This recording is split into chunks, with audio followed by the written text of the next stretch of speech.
ॐ नमः सिद्धेभ्यः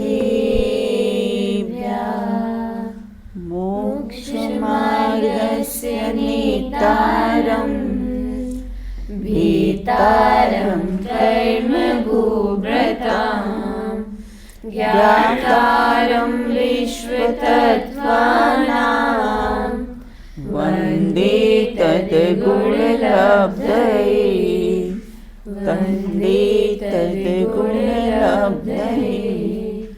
तत्त्वार्थसूत्रकर्तारं गृह्यपेक्षोपलक्षितं वन्दे गणेन्द्रसञ्जातं मुमास्वामी मुनीश्वरम् मुमास्वामी मुनीश्वरम्। अपनी चर्चा यहाँ पर तत्वार्थ सूत्र ग्रंथ के माध्यम से 8वें अध्याय पर चर्चा चल रही है। पूर्व में हमने चर्चा की है नाम कर्म के, है ना, नाम कर्म के कितने भेद होते हैं, नाम कर्म के कितने भेद होते हैं। हाँ अंकिता बताइए जी। नाम कर्म के 93 भेद होते हैं। 4 गति, 5 जाति, 5 शरीर, 3 भेद भेद विवक्षा से बताओ, है ना, पहले तो वो बताओ भेद, है ना। गति, जाति, शरीर, अंगोपांग, निर्माण, बंधन, संगात, संस्थान, सैनन, स्पर्श, रसगंध, वर्ण, अनुपूर्व्य, अगुरु लघु, उपघात, परघात, आताप, उद्योत, उच्छ्वास और विहायो। गति 21 प्रकृतियाँ तथा प्रतिपक्ष भूत प्रकृतियों के सहित अर्थात साधारण शरीर और प्रत्येक शरीर स्थावर और त्रस, दुर्भग और सुभग, दूस्वर, सुस्वर, अशुभ, शुभ, बादल और सूक्ष्म, अपर्याप्ति, पर्याप्ति, अस्थिर और स्थिर, अनादि और आदि, अयश कीर्ति और यश कीर्ति एवं तीर्थंकर की तीरांतर प्रकृतियाँ नाम करते। और अभेद विवक्षा से, ये तो भेद विवक्षा से 93 हुई और अभेद विवक्षा से 42 है। नाम कर्म की जो 93 प्रकृतियाँ हैं वो किस मतलब प्रकृतियों का उदय किन 4 रूप में विभाजित होता है। नाम कर्म की जो 93 प्रकृति का उदय किन 4 रूप में विभाजित होता है। चलिए बताइए, अदिति बताइए। दीदी, नामकर्म की 93 प्रकृतियाँ 4 रूप में उदय में आती हैं। सबसे पहले जीव विपाकी, जो कि टोटल 78 होती हैं, जिन प्रकृतियों का उदय सीधा जीव के परिणामों के साथ होता है, वो जीव विपाकी होती है। फिर दूसरी पुद्गल विपाकी, जैसे परिणामों के साथ, हाँ, बहुत आरंभ और बहुत परिग्रह का परिणाम, ये जीव ही करता है, ऐसे परिणाम है। हाँ, फिर पुद्गल विपाकी जो 62 होती हैं, जिन प्रकृतियों का उदय पुद्गल के साथ होता है, जैसे सुस्वर, दूस्वर आदि। बराबर। फिर क्षेत्र विपाकी, जिन प्रकृतियों का उदय का संबंध विग्रह गति में आता है, जैसे देवगत्यानुपूर्वी, मनुष्य गत्यानुपूर्वी, अनुपूर्वी नाम उसके 4 भेद हैं। हाँ। फिर भव विपाकी, जिन प्रकृतियों का उदय सीधा मनुष्य आदि भव में होता है और जीव और पुद्गल की मिलीजुली पर्याय का संबंध भव विपाकी है, जैसे 4 आयु। जैसे भव विपाकी मिलो ना कि उसी भाव में उदय में, जैसे हुंडक संस्थान है तो नरक भाव में ही उसका उदय आएगा, है ना, और अन्य भाव में उसका उदय में आएगा नहीं। इस प्रकार से अपने चर्चा की थी। बाकी अपनी कैसे हैं ये आगे अपनी चर्चा करेंगे। 13वां प्रश्न है हमारा। देखो, हाँ, शरीर नामकरण किसे कहते हैं? जिसके उदय के शरीर की रचना होती है उसे शरीर नामकरण कहते हैं। मोटा, पतला, ठेंगना, लंबा, किसी के फीचर्स कैसे होते हैं, किसी के फीचर्स कैसे होते हैं, इस प्रकार से जिसका शरीर में ना शरीर नाम करने की रचना होती है उसका उदय शरीर में ही आता है। शरीर नाम कर्म के कितने भेदे हम कहना है, अभिमान करते हैं, अच्छा रूप मिल जाए, अच्छा नहीं मिले तो हीन भावना, तो हम कैसा है अभिमान करते हैं, तो ये अभिमान करने योग्य नहीं है। देह अभिमान करने योग्य नहीं है, ये तो बारूद में बैठे हुए ढेर के समान है, एक दिन ब्लास्ट होने ही वाला है, बिल्कुल है ना। तो इसलिए कैसा है कोई अभिमान करना नहीं, ये तो नाम कर्म की कैसी प्रकृति से इसकी रचना होती है। अब इसके 5 भेद हैं, औदारिक, वैक्रिय, आहारक, तेजस और कार्मण ना। औदारिक शरीर नाम कर्म किसे कहते हैं? औदारिक नाम कर्म जिसके उदय से औदारिक शरीर की रचना हो, इसे औदारिक शरीर नाम कर्म कहते हैं। ये शरीर मनुष्य और तिर्यंचों के होते हैं। जैसे 96 रूप बना लेता है ना, चक्रवर्ती क्या करता है 96,000 रूप कैसा है बनाता है, बिल्कुल है ना। ये सब औदारिक शरीर की ही कैसा है 96,000 रूप वो बना लेता है, बिल्कुल हाँ। और किसी के, और ये औदारिक शरीर अपना तो मनुष्य तिर्यंच का औदारिक शरीर है, किसी के घात करने से घात भी हो जाता है, हम भी किसी का घात कर सकते हैं। और जिसके उदय में शरीर की रचना होती है वो औदारिक शरीर है, ये मनुष्य और तिर्यंच के होता है। वैक्रियक शरीर नाम कर्म जिसके उदय में वैक्रियक शरीर की उत्पत्ति हो उसे वैक्रियक शरीर नाम कर्म कहते हैं। देखो वैक्रियक शरीर और विक्रिया रिद्धि दोनों में क्या अंतर पाया जाता है? वैक्रियक शरीर और विक्रिया रिद्धि, छोटा जितना चाहे वो बड़ा कर सकता है। हाँ, अपने शरीर को और वैक्रिक शरीर को शरीर नाम कर्म का किसको होता है वैक्रिक शरीर? देव देव और नारकियों को वैक्रिक शरीर होता है। वैक्रिक रिद्धि किसको होती है? हाँ, जैसे चक्रवर्ती को 96 रूप बना लेता है, ये वैक्रिक रिद्धि है। और वैक्रिक शरीर वो किसको होता है? देव और नारकियों को होता है। और वैक्रिक रिद्धि किसको होती है? मनुष्य को भी हो जाती है। मुनिराज भी अपना कैसा है बड़ा छोटा वो 52 का रूप बना लिया था ना।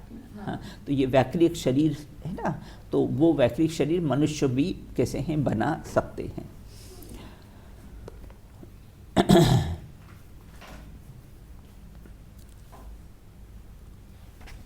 आहारक शरीर नाम कर्म किसे कहते हैं? जिसके उदय में आहारक शरीर की उत्पत्ति हो उसे आहारक शरीर नाम कर्म कहते हैं। सूक्ष्म पदार्थ को जानने के लिए केवली भगवान के पास जाते हैं। मुनि के मस्तक से एक हाथ प्रमाण स्वच्छ सफ़ेद पुतला निकलता है, अंतर मुहूर्त तक बाहर रहता है और वापस आकर अपने मूल शरीर में आ जाता है, उसे आहारक शरीर कहते हैं। आत्मा के प्रदेश जो होते हैं वो अंतर मुहूर्त तक ही कैसे हैं बाहर रहते हैं, मतलब फैलते हैं बेटा, मूल शरीर को नहीं छोड़ते। जैसे इलास्टिक होता है ना, हम एक हाथ में पकड़ रहे थे फिर इसको कितना भी खींच ले अपन, उसी प्रकार आत्मा के प्रदेश भी मूल शरीर को नहीं छोड़ते और आत्मा के प्रदेश कैसे हैं बाहर फैल जाते हैं। आहारक शरीर रिद्धिधारी मुनिराजों को ही होता है। कोई तत्वों की शंका के लिए अथवा जिनालय इत्यादि की वंदना के लिए कैसा है ये शरीर निकलता है, पुतला निकलता है, एक हाथ प्रमाण सफ़ेद। तेजस शरीर जिसके उदय से तेजस शरीर की उत्पत्ति होती उसे तेजस शरीर नाम कर्म कहते हैं।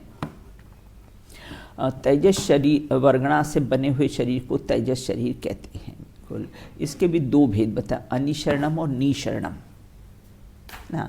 और इसका क्या डिपार्टमेंट है? कांति उत्पन्न करता है ना, ये भी औदारिक शरीर ही होता है और ये शरीर में कैसा है कांति उत्पन्न करता है। तो ये तो बहुत सूक्ष्म सूक्ष्म। 2 भेद क्या बताए थे?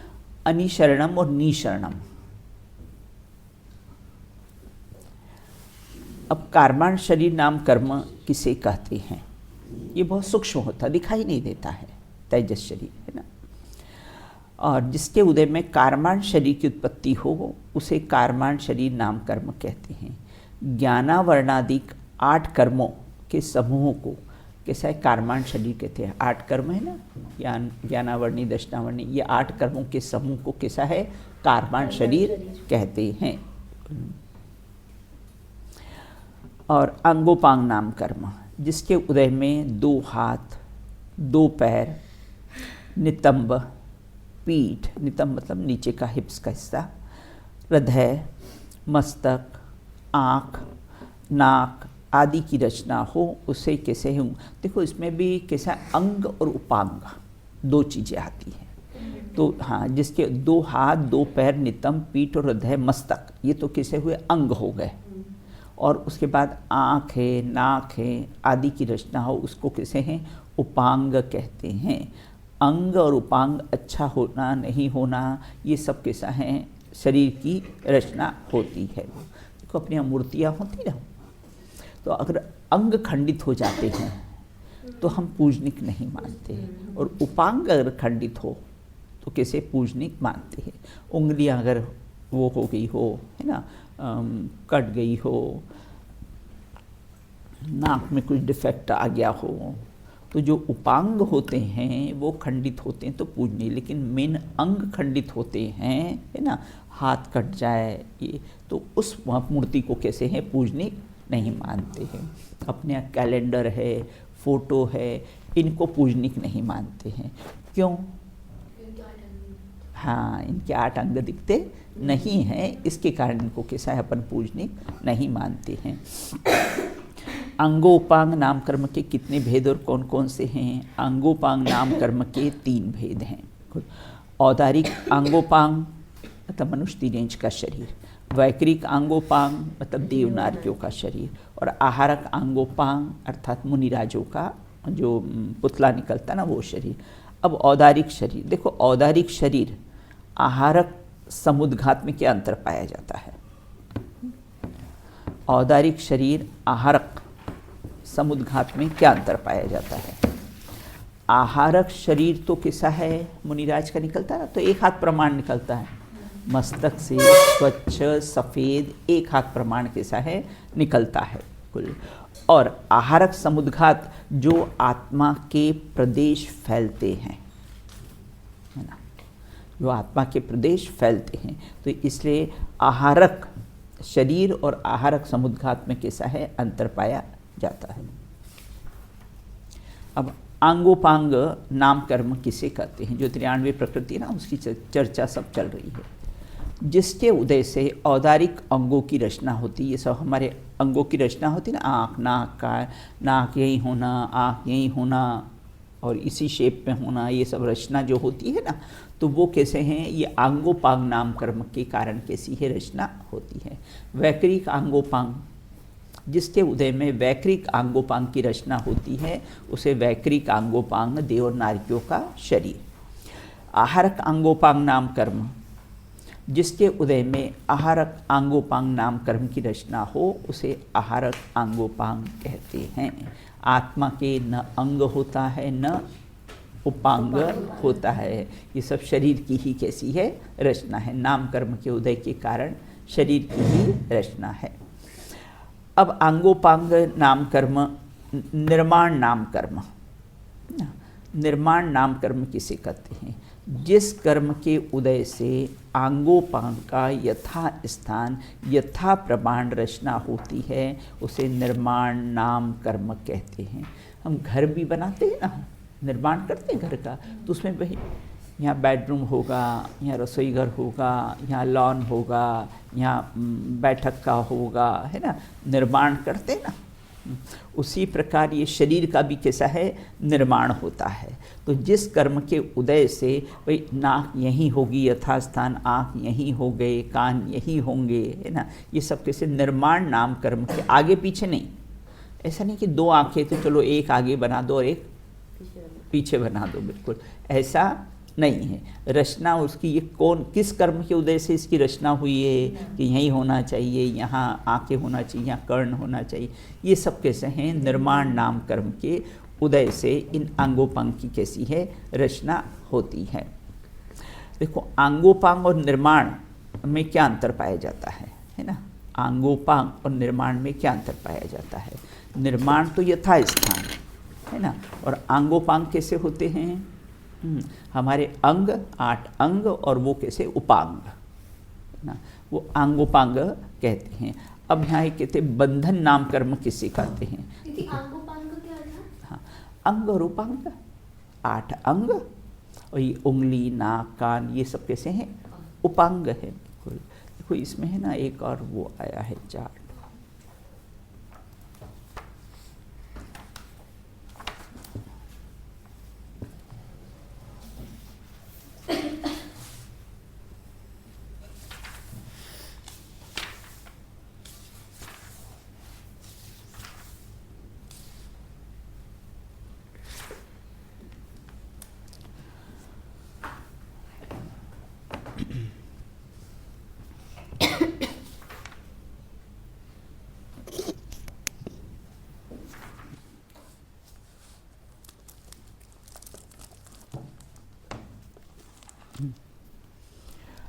अब कहते बंधन नाम कर्म, जिस कर्म के उदय से ग्रहण किए हुए औदारिक आदि शरीर के परमाणु आपस में मिले हुए रहते हैं, उसे बंधन नाम कर्म कहते हैं। ये अपने शरीर के है ना, सब एक एक परमाणु इसमें छुट्टा है बिल्कुल, लेकिन ये सब कैसे हैं, बंधन को प्राप्त हुए हैं। जैसे बूंदी होती ना, बूंदी पहले बनाते तो सब बिखरी बिखरी रहती, फिर बाद में उसका लड्डू बांध लेते हैं, तो अब सब कैसे हैं, बंधन में हो जाते हैं। उसी प्रकार से बंधन नाम कर्म के कारण ये परमाणु सब आपस में कैसे हैं, जुड़े हुए रहते हैं, आपस में सब मिले हुए रहते हैं। अब है बंधन से, अब संघात देखो इसमें देखो शरीर, बंधन और संघात, इसका एक उदाहरण दिया हुआ है। शरीर, बंधन और संघात, जैसे मकान बनता है ना, घर बनते हैं तो सबसे पहले ईंटें होती ना, तो ईंट को कैसे एक के ऊपर एक जमाते हैं ना, तो वो शरीर हो गया। और बंधन, अब उस ईंट को सीमेंट से जोड़ देते हैं, है ना, वो कैसे बंधन हो गया, इकट्ठे हो गए, और फिर उसकी मजबूती के लिए ऊपर से फिर प्लास्टर कर देते हैं। उसी प्रकार ये शरीर का हड्डियों का ढांचा है ना, ये सब कैसे बंधन नाम कर्म से जुड़े हुए हैं, और ऊपर से ये प्लास्टर हो गया है। 7 चमड़ियाँ होती ना अपनी स्किन, 7 स्किन होती है इसमें। जो सूरजमुखी होती है उसकी 6 स्किन होती है, एक स्किन उसकी नहीं होती। जो गोरे गोरे दिखते हैं ना, तो वो एक स्किन नहीं होती है। बंधन में क्या आता है? हाँ, बंधन में अपने इसको है ना, एक बिल्डिंग कैसे बनती है ना, उसके उदाहरण से दिया। शरीर में तो ईंट जमाना है ना, और बंधन में क्या है कि ईंट को उस सीमेंट से जोड़ना, वो बंधन हो गया। अब सब बंध गई, वो ईंटें आपस में कैसी है, बंध गई है, और बाद में फिर क्या हुआ, उसको प्लास्टर कर दिया। उसी प्रकार ये शरीर था, है ना, और इसको कैसे हैं, सब ये बंधन नाम कर्म के कारण सब परमाणु कैसे हैं, जुड़ गए हैं, और ऊपर से फिर ये स्किन आ गई है, ये उसका कैसा है, प्लास्टर। वो एक के ऊपर एक का संघात हुआ। हाँ, नहीं वो बंधन हुआ बेटा, वो शरीर शरीर के है ना, हाँ, जैसे शरीर को है ना जोड़ना, बंधन। बंधन मतलब किसे है, जैसे उसका उदाहरण क्या दिया है, ईंट को कैसे हैं, ईंटों को सीमेंट से जोड़ना, वो अब बंधन में हो गए, वो बंधन हो गया। और संघात क्या हुआ, फिर ऊपर से क्या, प्लास्टर हो गया, तो ये ऊपर से सब स्किन आ गई है, तो ये किसका कार्य है, तो बोले बंधन नाम कर्म के कारण से तो ये सब कैसे बंधे हुए, शरीर के परमाणु कैसे हैं, आपस में बंधे हुए हैं। तो बंधन नाम जिस कर्म के उदय से औदारिक आदि शरीर के परमाणु आपस में मिले हुए, बंधन नाम कर्म के कारण कैसे हैं, मिले हुए। अपन ने लड्डू का उदाहरण दिया है ना, लकड़ियों का ढेर होता है ना, और फिर हम आपस में उसको रस्सी से बांध देते हैं, बिल्कुल, तो वो कैसा हुआ, बंधन हो गया। अब संघात, 3 चीज़ें, शरीर, बंधन और संघात। अब कैसे संघात, जिस कर्म के उदय से औदारिक आदि है ना, औदारिक आदि शरीर के परमाणु बिना छिद्र के आपस में मिले हुए, वह संघात नाम कर्म। ऊपर से प्लास्टर हो गया ना, जब तक प्लास्टर नहीं हुआ था, ईंटें जुड़ी थी तो हमको उसमें छिद्र दिखाई देते थे, और प्लास्टर होने पर कैसा होता है, प्लेन हो जाता है वो, बिल्कुल। तो उसी प्रकार ये संघात नाम कर्म का क्या डिपार्टमेंट है, जिस कर्म के उदय से शरीर के परमाणु बिना छिद्र के, आपको छिद्र दिखाई दे रहे हैं अपने को बॉडी में, सब बिल्कुल पूरे पैक हो गए, बिल्कुल छिद्र आपस में मिल गए, वो संघात नाम कर्म का उदय है ना। देखो आत्मा तो वास्तव में घन पिंड ही है, ये सब शरीर है ना, नाम कर्म की प्रकृतियाँ हैं। अब संस्थान नाम कर्म, जिस कर्म के उदय से शरीर की आकृति बने, वो संस्थान नाम कर्म का कहते हैं। 3 इंचों का आड़ा, अपना खड़ा, है ना, हमारी आकृति बनती ना, कोई लंबा है, कोई ठिंगना है, किसी के फीचर्स कैसे है, सब ये आकृति कैसी है, बनती है, बिल्कुल ना। और कैसा है, आत्मा तो निराकार स्वरूप है। संस्थान नाम कर्म के कितने भेदे, संस्थान नाम कर्म के 6 भेदे, सम चतुरस्थ, नैग्रोध परिमंडल, स्वाति, वामन, कुंभज और हुंडक।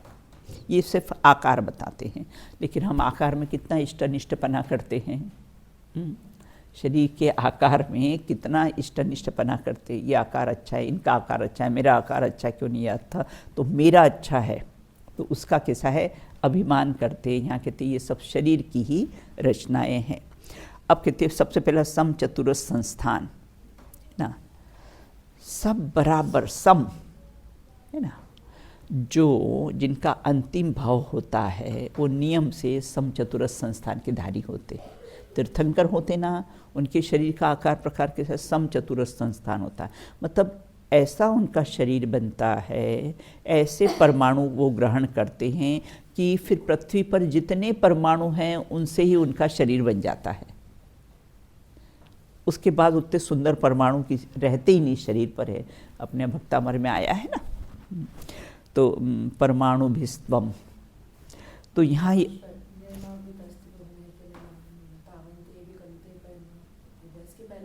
हाँ हाँ बराबर बिल्कुल है ना।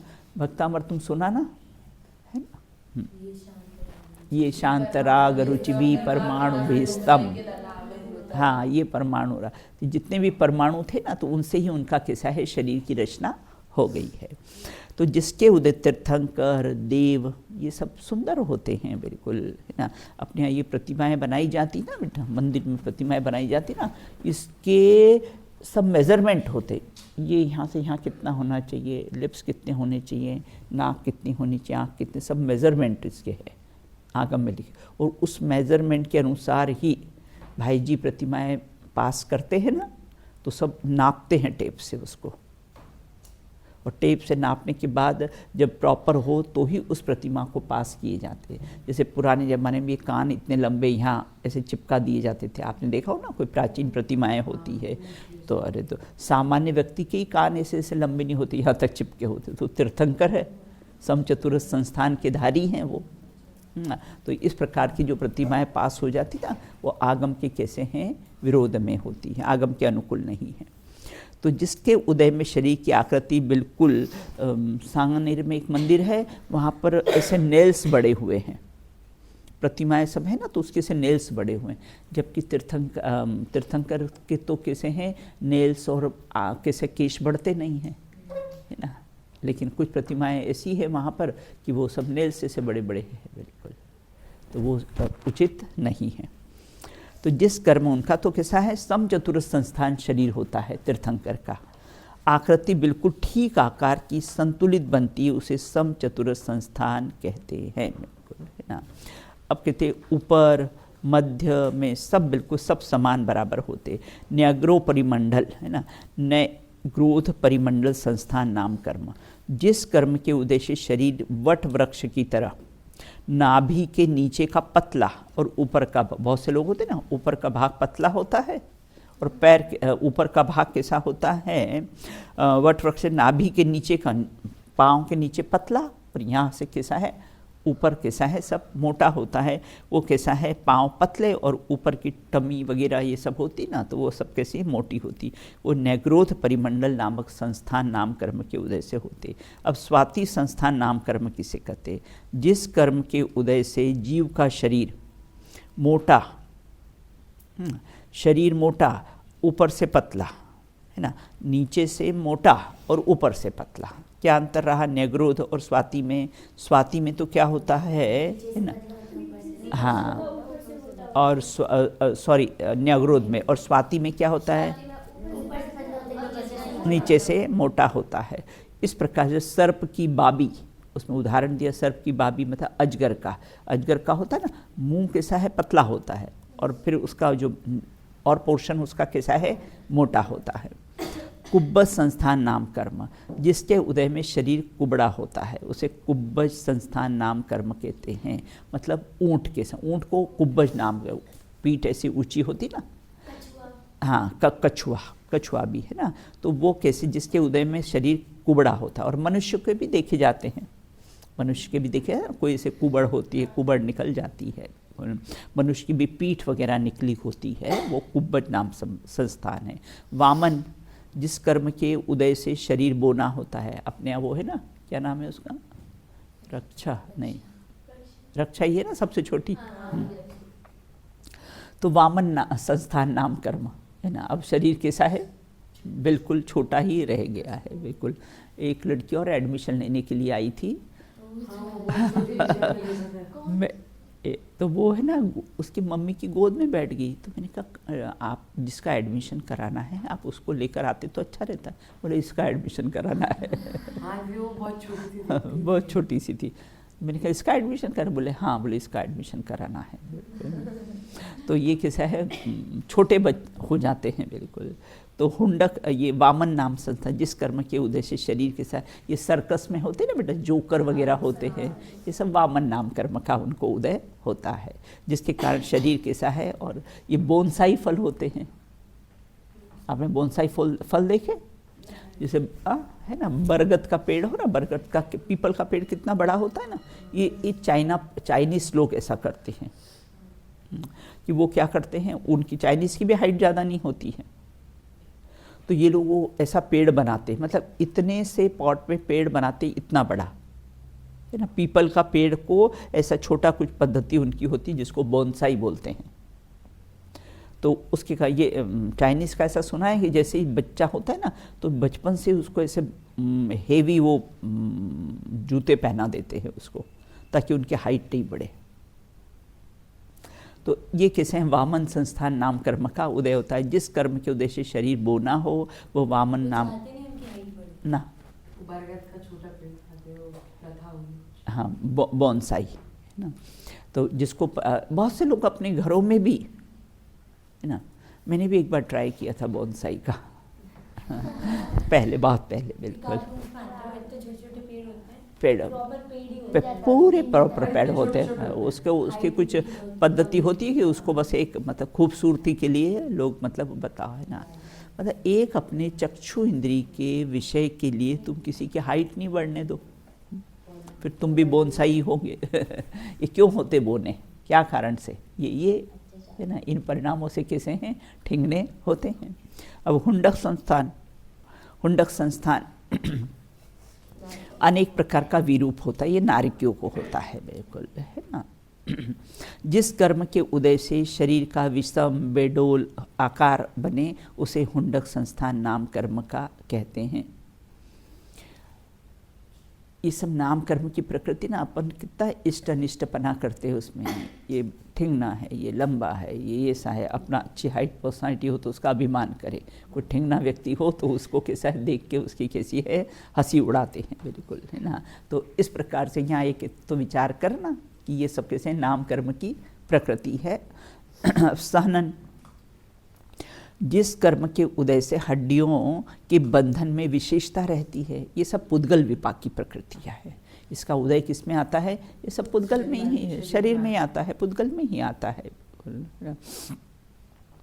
पंडित बनारसी दास जी ने तो ऐसा कहा है, देह की मगनताई यही माख भकियो है ना। जो देह के बारे में विचार करता है, देह में मगन रहता है, मानो मांस का भक्षण कर रहा है ना। बहुत से हाँ प्यार सो पराई सो जब वही भी की चाह चोरी ना। तो ऐसे बहुत से रहते ना लड़कियां दिन भर अपना देह के बारे में सोचना, ये करना, ये सब जो प्रॉस वगैरह होती ये होती है ना। तो ये सब कैसा है, इसी प्रकार से कैसा है सोचती, तो देह की मानो वो मांस का भक्षण कर रही है बिल्कुल। तो देह के बारे में ठीक है, तो संयोग है, देह कैसा है, संयोग है बिल्कुल है ना। तो बस संयोग में क्या इष्ट अनिष्टपना। तो सहनन नाम, नहीं तो जरा रूप मिल जाए तो फिर बस हम बहुत रूपवान और बाकी को तो कैसा है गिने ही नहीं बिल्कुल। तो जिस कर्म के उदय से हड्डियों में विशेष बंधन, सहनन है ना, जिस कर्म के हड्डियों के बंधन में विशेषता हो, मतलब हाँ कुछ बात है बेटा, जॉइंट्स है ना, कोई जरा सा चले गिर जाए तो उसको फ्रैक्चर हो जाए, और कोई कैसे ऊपर से गिरे, हनुमान जी पर्वत टूट जाए और उनको कोई फर्क नहीं पड़े बिल्कुल है ना। तो ऐसे सहनन नाम कर्म के उदय से होता है ना। जॉइंट्स हड्डियाँ सब कैसी हैं, मजबूत होती है। अब सहनन नाम कर्म के भी कैसे हैं, 6 भेद हैं। व्रज वृषभ नाराज सहनन, वज्र नाराज, नाराज, अर्ध नाराज, कीलक और असम, हाँ असम प्राप्त स्त्रप्राटिका। व्रज वृषभ नाराज सहनन है ना, मतलब इनका सभी वज्र का, वज्र मतलब मजबूत, इनसे जो टकराए वो चूर चूर हो जाए, है ना, और इनको खरोच तक नहीं आए। इनकी हड्डियाँ भी वज्र की, इनके जॉइंट्स भी वज्र के, वेस्टर्न ये भी सब वज्र के बिल्कुल ना। बस बिल्कुल इसके लिए लगा लेना व्रज वृषभ नारा सहनन में, जो मुझसे टकराएगा चूर हो जाएगा, कई जगह जो मुझसे टकराएगा मिट्टी में मिल जाएगा। अरे एक दिन सबको ही मिलना है तो कौन सी बड़ी बात है? हाँ कोई अपने को कहे कि हम कह रहे हैं जो हमसे टकराएगा मिट्टी में मिले ना, भैया एक दिन तुमको भी मिलना है हमको भी मिलना है, दोनों को ही मिट्टी में मिलना है। बिल्कुल हर बात धर्म की अपेक्षा से विचार करोगे तो कषाय नहीं होगी और इंजॉय करोगे, नहीं तो बातों को दिल में लगा के कषाय करके फिर वाद विवाद और झगड़े होंगे। अब व्रज वृषभ नाराज, जिसके उदय से वृषभ, वृषभ मतलब वेस्टर्न, नाराज मतलब कीले, तीन शब्द है ना, व्रज वृषभ नाराज और सहनन, है ना। और कैसे नाराज मतलब कीले, है ना, जैसे अपना ये होता सीधे बैठो बेटा, है ना, अपने ये दरवाजे वगैरह होते हैं ना, दरवाजे में ये ओपन होते ना, ओपन तो बीच में वो कीले लगी रहती ना, जिसके कारण कैसा है इधर से उधर कैसे मूव करते हैं। बिल्कुल तो ऐसे ये हड, हाँ जॉइंट, यहाँ भी सब कीले लगी हुई है, इसके कारण कैसे मूवमेंट्स होते हैं इनके। तो इस वेस्टर्न, वेस्टर्न मतलब ये इसकी प्लास्टर, बराबर प्लास्टर ही है बिल्कुल, है ना। वेस्टर्न नारा कीले, सहनन मतलब है ना हड्डियाँ कैसी हो, वज्र की हो, अभेद्य, इसमें लिखा है ना, जो किसी के द्वारा कैसे है भेदी जा सकती नहीं हो, ऐसे व्रज वृषभ नारा सहनन शरीर, है ना। नरकों में, है ना, ये देखो देवों का भी कैसा है व्रज वृषभ नारा सहनन शरीर होता है, और नारकियों का भी, है ना, नरकों में भी सातवीं पृथ्वी, है ना, मघवी, वहाँ भी कैसे व्रज वृषभ नारा सहनन ही होते हैं। हाँ नरकों में ये सब वो लड़ाई झगड़ा करके सब वो करते हैं ना, फिर भी पारे की भांति कैसा है जुड़ जाता है वो। व्रज वृषभ नारा सहनन, जिसमें के उदय में हड्डियाँ और कील वज्र की होती है, प्लास्टर वेस्टर्न मतलब सामान्य होता है, और व्रज वृषभ नारा सहनन कहते हैं। अब नारा सहनन किसे कहते हैं? जिसके उदय में हड्डी के जोड़ों की कीलें लगी रहती है। आप इस साइड बैठा करो, है ना, कल से मेरे सामने बैठना आप, है ना, यहाँ नहीं बैठना। तो जिसके उदय में हड्डियाँ और कील वज्र की तरह हो, वेस्टर्न मतलब सामान्य प्लास्टर हो, उसे व्रज नाराज सहनन कहते हैं। नाराज सहनन किसे कहते हैं? जिसके उदय से हड्डी और जोड़ों में कीलें लगी रहती, उसे नाराज सहनन कहते हैं। बिल्कुल देखो जबान में हड्डी होती है है ना, इसलिए तो दी नहीं है जबा में हड्डी, है ना, क्योंकि कठोर नहीं बोलना, सॉफ्ट बोलना, इससे जबान में कैसी हड्डी नहीं दी हुई है ना, इससे जबान कैसी है सॉफ्ट है, तो वचन भी कैसे हैं सॉफ्ट बोलना। तो जिसके उदय से हड्डी के जोड़ों में कीली लगी रहती है, उसे नाराज सहनन कहते हैं। प्रारंभ के 3 सहनन तो उत्तम होते हैं, और जो उत्तम सहनन वाले ही कैसे ध्यान करते हैं ना, एकाग्र चिंता निरोधो ध्यानम, अपने सूत्र आया हो ना।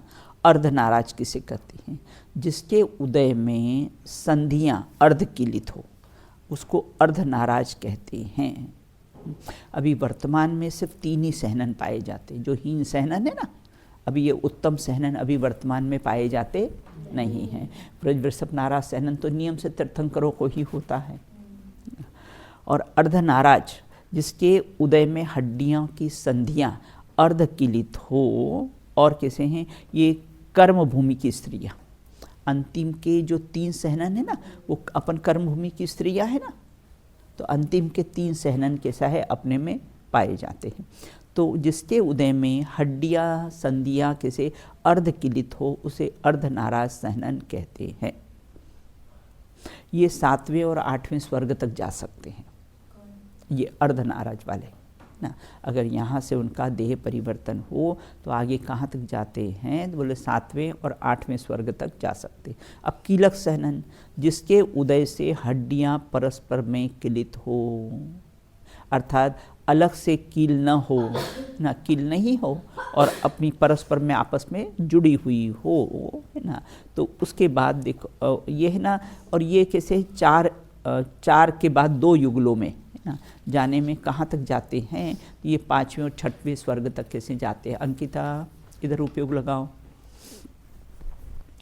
असंप्राप्त स्रपाटिका सहनन किसे कहते हैं, जिसके उदय में जुदी जुदी अलग अलग हड्डियाँ नसों से बंधी हुई रहती है, उसे असंप्राप्त स्रपाटिका सहनन कहते हैं।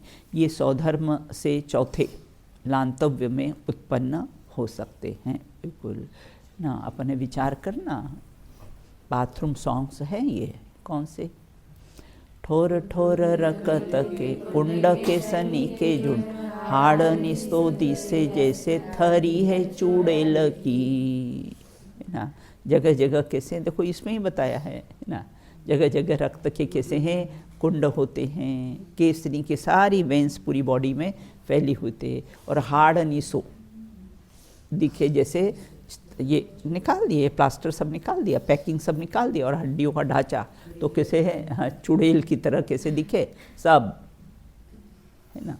बाहर से प्लास्टर कितना भी सुंदर हो, है ना, और अंदर से तो सब कैसे है, चुड़ैल की तरह है, हड्डियों के ढांचे की तरह हैं। बिल्कुल हाँ। ये होता है ना मेडिकल कॉलेज में जो वो रिसर्च वगैरह सब करते ना, उसको वो कंकाल हाँ, फिर सब गिनते कहाँ कितनी हड्डियाँ हैं क्या है। अब कहते स्पर्श नाम कर्म, जिसके उदय में शरीर में स्पर्श की उत्पत्ति होती है उसे स्पर्श नाम कर्म कहते हैं। बिल्कुल ठंडा गरम कड़ा नरम, जड़ का जड़ सम्मेल, मैं तो ज्ञाता लोक का सब पुद्गल के खेल। और इसके 8 स्निग्ध रुक्षत्व शीत उष्ण मृदु कठोर लघु गुरु, हाँ इस प्रकार से होते हैं। और हम कितना इष्टनिष्टपना करते हैं, फुल का एकदम नरम अच्छा होना, पापड़ एकदम कड़क अच्छा होना, है ना, बाल काले अच्छे होना, चेहरा गोरा अच्छा होना, है ना। हम इस प्रकार का कैसा है सब विचार करते हैं। अब रस नाम कर्म, जिसके उदय से शरीर में प्रति समय रस हो उसे रस नाम कर्म, है ना। स्वाद ना, जो स्वाद आता है ना, रसना इंद्री से स्वाद आता है, उसमें भी उन्होंने 5 भेद बता दिए हैं, है ना। अम्ल मतलब खट्टा, मधुर, कटु, तिक्त, कसेला, कसेला मतलब आंवला, ये 5 भेद है। अब गंध, हाँ, अपन मुनिराजों का विचार करते ना, आप लोग नीचे भोजन करने जाते हो तो बोलते हो ना, भूख लगे आहार न पाए, निराहारी चिद्रूपल खान, ज्ञानानंद भोजी मुनिराज, सहे परी सह शिव सुख जाए ना। विचार करना भोजन के समय इष्ट अनिष्ट, ये अच्छा नहीं, ये बुरा है, वो बुरा है, यहाँ तो आपको चलता ही रहता है ना। कल भी और फिर आपको भोजन है आप लोगों का विशेष।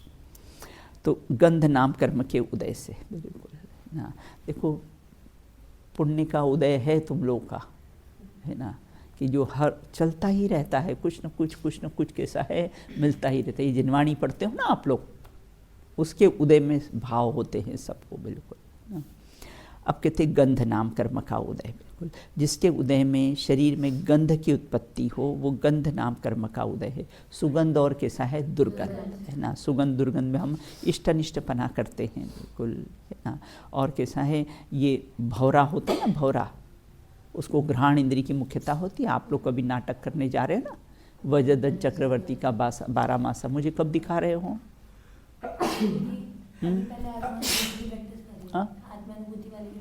अच्छा, मुझे पहले एक बार दिखाओ, है ना, दिखाओ, ताकि कैसा है जो भी हो तो स्टार्टिंग में ही उसकी मिस्टेक निकल जाए, फिर आगे आप प्रैक्टिस कैसा है करते रहना उसको। तो घ्राण, जिसके उदय में सुगंध और दुर्गंध, कितने पागल हो रहे हैं दुनिया सुगंध की प्राप्ति में, दुर्गंध को हटाने में, सब नए नए ये सब क्या परफ्यूम्स ये सब लगाते हैं, बिल्कुल ना। बहुत दोष लगता है। अगर अपने को ऐसी भावना होगी ना तो अपने शरीर में कभी बैड स्मेल आएगी ही नहीं, ना। तो इस प्रकार से कोई भी ये परफ्यूम वगैरह लगाने योग्य है ही नहीं है। आप लोग तो कोई लगाते ही नहीं हो ना, बहुत अच्छी बात है। और यहाँ से जाके भी अपनी नियम कायम रखना, जो अपने यहाँ पर नियम चलते हैं ना, जो आप लोगों ने लिए हैं या करवाए हैं आपसे, उसका बराबर पालन करना ना। वहाँ भी जाके उसको जीवित, तभी तो लगे कि आत्मार्थीन है। तो रस है ना। वर्ण, वर्ण नाम कर्म के कितने भेद है और कौन कौन से? वर्ण नाम कर्म के 5 भेद है। कृष्ण, नील, पीत, रक्त, श्वेत, है ना, 5 वर्ण होते हैं। बिल्कुल काले, काला रंग अच्छा नहीं। अपने पार्श्वनाथ भगवान तो 2 गोरे 2 सांवले 2 हरियल 2 लाल, कंचन वर्ण है, वंदो 8 याम। तो वर्ण पे हम कितना इष्ट, रंग पे कितना इष्ट, सब कलरफुल चाहिए। बिल्कुल है ना, एक चक्षु इंद्री से देखने के लिए सब कैसा है, कलरफुल चाहिए। तो वर्ण में कैसा है, इष्ट अनिष्ट बना करते हैं। हरियाली, ग्रीनरी, उसी में लड़ बन जाओगे। पसंद है ना आपको, रहना आपको पसंद है ना, ग्रीन ग्रीन देखना, ठीक है, तथास्तु, बिल्कुल है ना। हाँ, उसी में कैसा है फिर बनकर कैसा वो ग्रीन ही आप बने, बॉडी भी आपकी ग्रीन। तो वर्ण नाम कर्म के उद्देश्य है ना ये 5, कृष्ण, नील, पीत, है ना। और अपने नेमिनाथ जी काले थे ना, सांवले थे, नेमिनाथ जी भी सांवले थे, कृष्ण भी सांवले थे, बिल्कुल ना।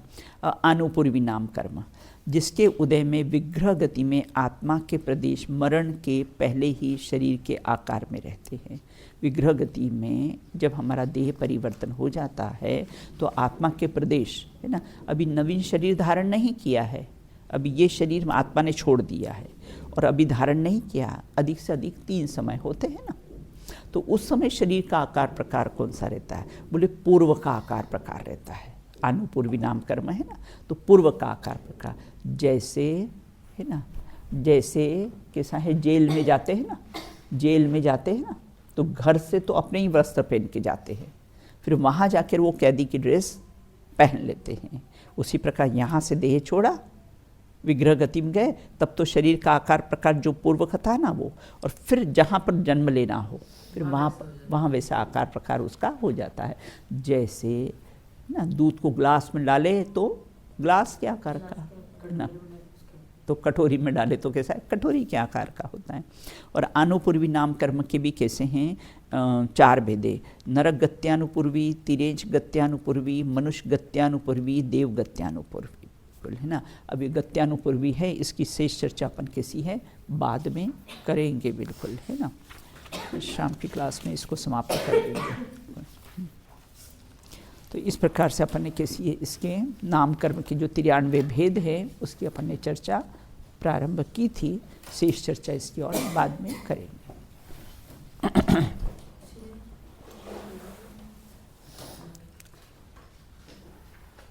बोलो।